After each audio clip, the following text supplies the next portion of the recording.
Hay un momento que casi todos hemos tenido, aunque muy pocos lo nombramos en voz alta.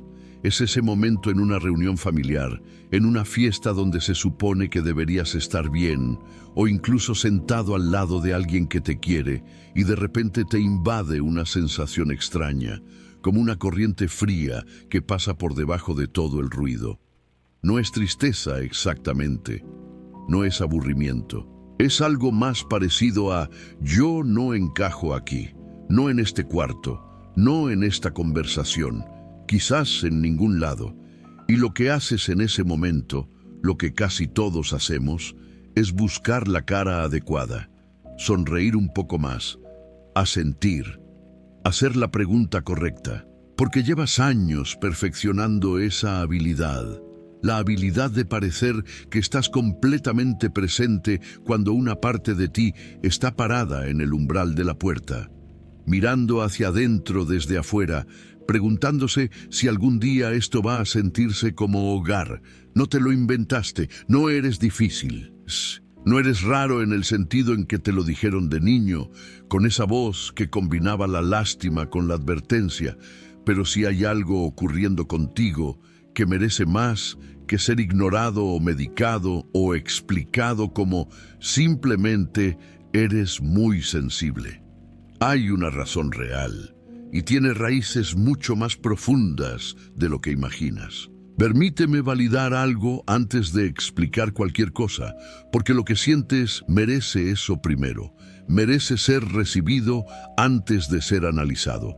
Sentirse diferente es una de las formas de soledad más complejas que existen, porque no es la soledad de quien no tiene a nadie.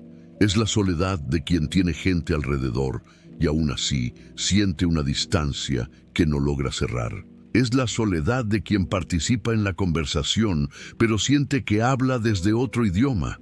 Y lo cruel de esa experiencia es que suele venir acompañada de vergüenza, como si el problema fueras tú, como si hubiera algo en ti que necesita reparación.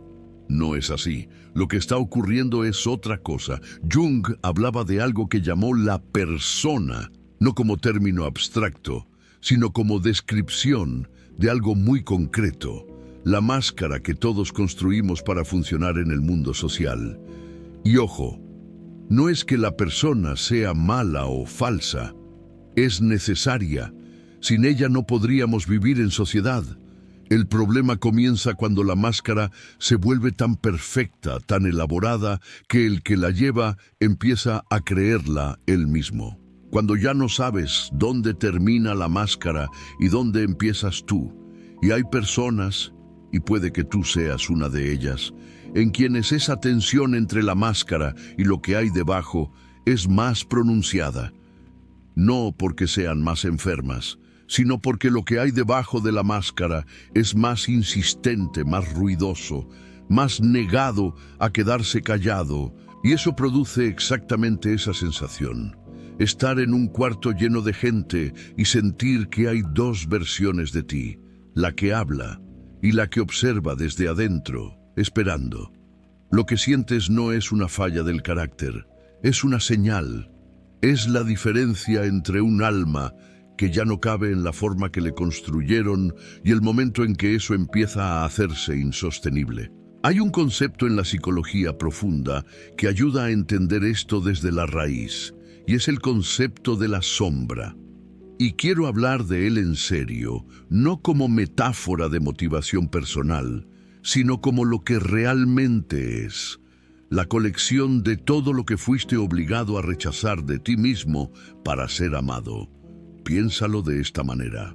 Cuando eras pequeño, aprendiste algo muy rápido sobre el mundo que te rodeaba, que ciertas partes de ti eran aceptadas y otras no. Quizás aprendiste que enojarte era peligroso, que necesitar demasiado era una carga, que tu sensibilidad era debilidad, que tus preguntas eran inconveniencia, que soñar demasiado alto era arrogancia. Y entonces, porque eras inteligente, porque querías sobrevivir, porque querías ser amado, tomaste esas partes y las guardaste. Las metiste en una habitación y cerraste la llave. Eso es la sombra. no el monstruo, no lo oscuro en sentido moral, sino las partes vivas de ti que tuvieron que esconderse para que pudieras encajar. Y lo que pasa décadas después es que esas partes no se murieron, siguen ahí, pulsando, asomándose en los momentos menos convenientes, apareciendo como explosiones de emoción que no entiendes, como reacciones desproporcionadas, como esa sensación de que hay algo en ti que no controlas del todo y que te avergüenza.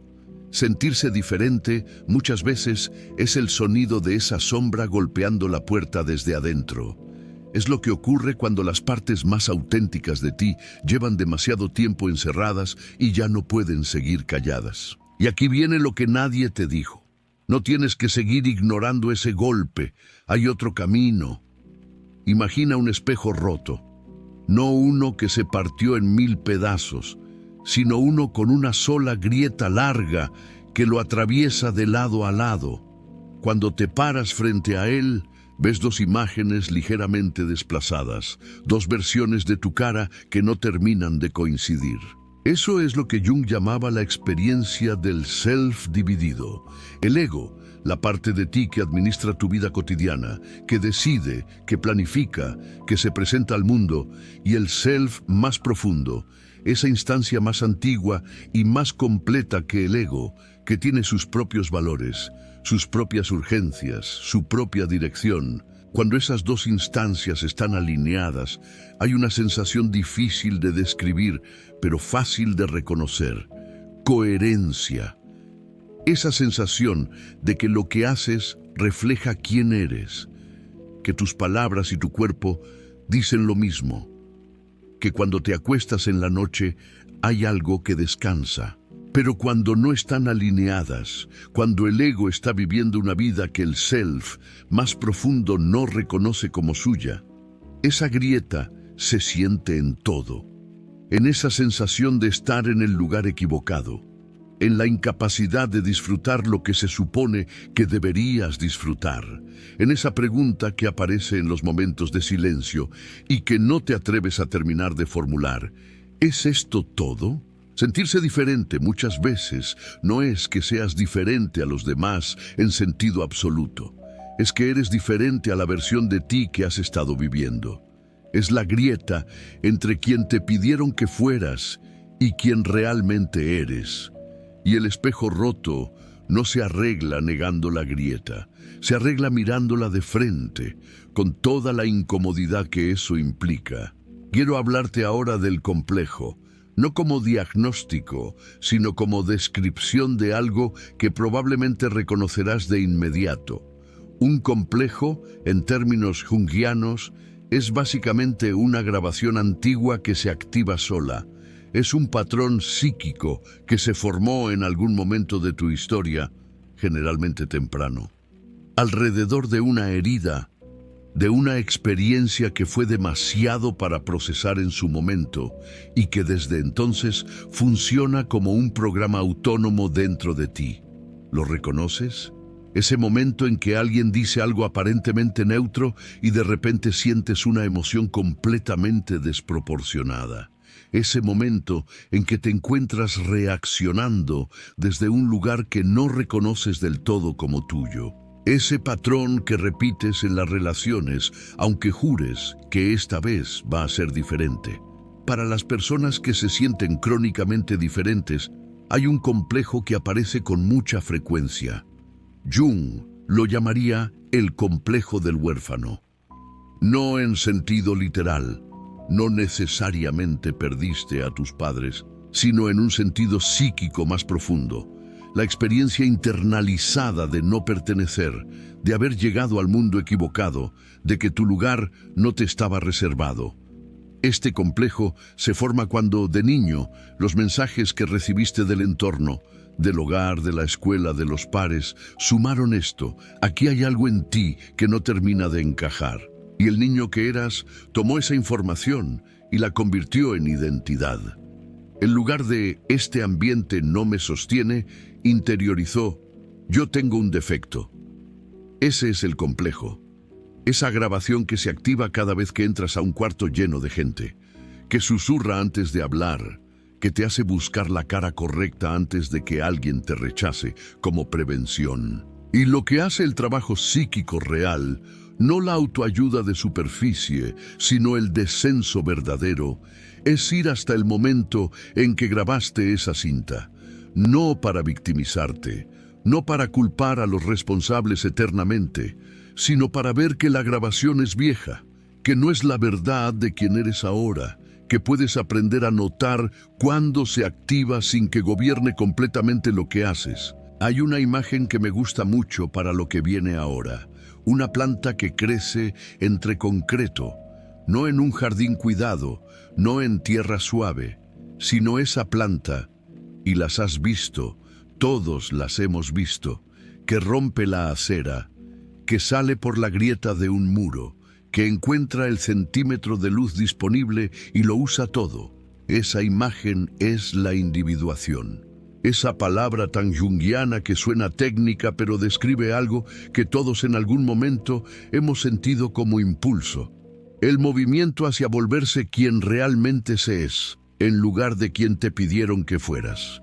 Jung creía que ese movimiento no es opcional, no en el sentido de que puedas elegir no crecer, puedes intentarlo, claro, sino en el sentido de que el alma, si no encuentra un camino hacia su expresión auténtica, produce síntomas, produce angustia, produce esa sensación de vacío que no se llena con logros, ni con relaciones, ni con distracciones. Produce exactamente lo que muchos de ustedes están sintiendo.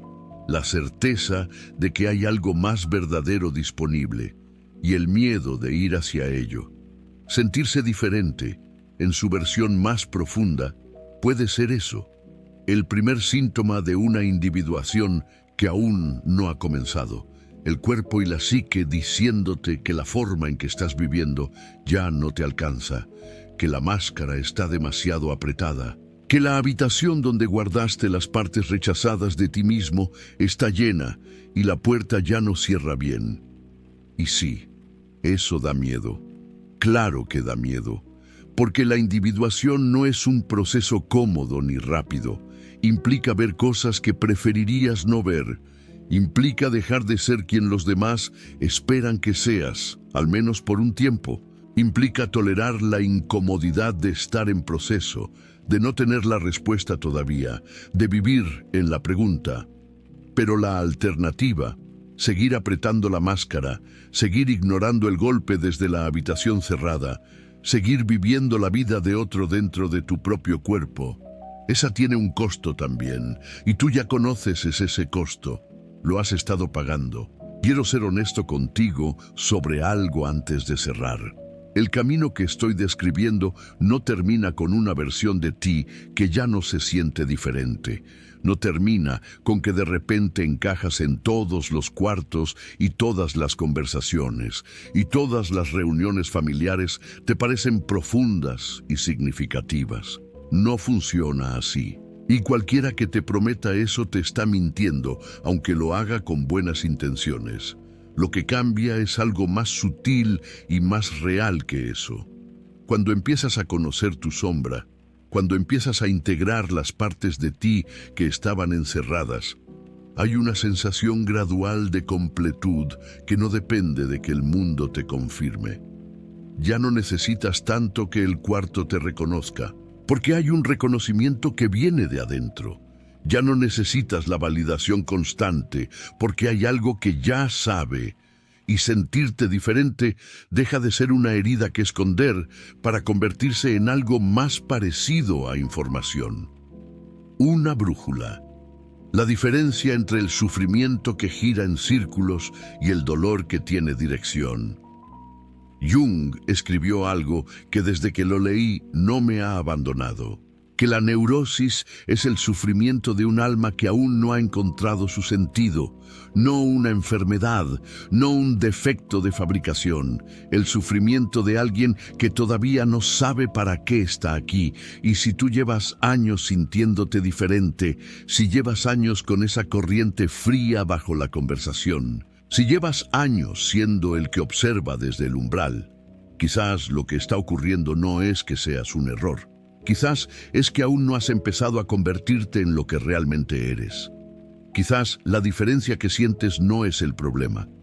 Quizás es el primer capítulo de algo que aún no tiene nombre, pero que ya está moviéndose dentro de ti. No tengo una tarea para darte, no tengo un ejercicio de 5 pasos, solo tengo una imagen y una pregunta. La imagen es esta: aquella planta que crece entre el concreto. No creció porque alguien le facilitó el camino. Creció porque tenía una dirección interna que ninguna superficie pudo detener del todo. Y la pregunta es esta, y te la dejo como semilla, no como exigencia. ¿Qué parte de ti lleva tiempo creciendo en la dirección correcta, aunque todo lo que te rodea intente convencerte de que estás fuera de lugar? No tienes que responderla ahora, pero guárdala. Las preguntas que merecen ser guardadas siempre encuentran su momento.